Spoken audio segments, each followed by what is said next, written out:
Chapter 8 in The Genius of Jesus is the genius of the beautiful. For me, this chapter is the most important chapter I've ever written in my life. I've become convinced through my research and study of human history that human history is an anthropology of two threads that have been interwoven. It is the story of beauty and of tragedy. And the tragic side of the story is the story that we have been writing for the last 1,000 years, that we have been writing the story for generation after generation of pain and suffering, of violence and hostility, of hatred and bitterness. It's the story of tragedy, of loss, the story of betrayal, the story of sorrow and loneliness and despair. But there's also another thread in human history. It's the thread of beauty. It's the thread of love and compassion. It's the thread of hope. It's the thread of adventure and of mystery and uncertainty. It is the thread of all the good that has ever been done. And if there's an author to each of these threads, then humanity is the thread of tragedy, but God is the thread of beauty. And God has interwoven those threads together, and they culminate in the person of Jesus. I want to read to you just a small section from the book, from the chapter of The Genius of the Beautiful. It says, "The cross is the story that words could not tell, the elegant solution to our most complex problems. The cross is tragedy.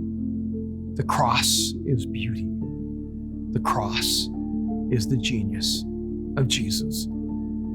See, if human history is the thread of tragedy and beauty interwoven throughout time, then the intersection of tragedy and beauty culminates at the cross. The death of Jesus is the most tragic event in human history. The killing of love, the death of God. How is it possible that the God who created us, the God who loves us completely, the God who came only for our good, would be met with such hostility and animosity and hatred? Why would we respond to love with so much hate? The cross is humanity's most tragic story. And yet the cross is also humanity's most beautiful story. It's odd that thousands of years later that the cross has become a symbol of beauty. It's an art piece, a work of art, a description of love. And the reason for that is that love is the theme of God, and the ultimate expression of love is sacrifice.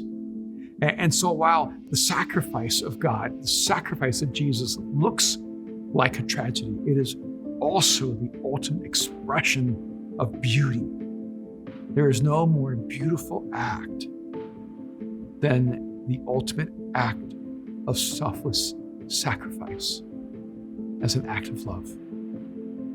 2,000 years ago, the two themes of human history collided on a place called Galilee, or known as Golgotha, the place of the skull. 2,000 years ago, two pieces of wood were intersected. 2,000 years ago, Jesus of Nazareth was nailed to a cross. 2,000 years ago, tragedy and beauty came together, and beauty overwhelmed tragedy. And that story lives even now. There is a genius behind beauty because only beauty can use tragedy as the material for its art.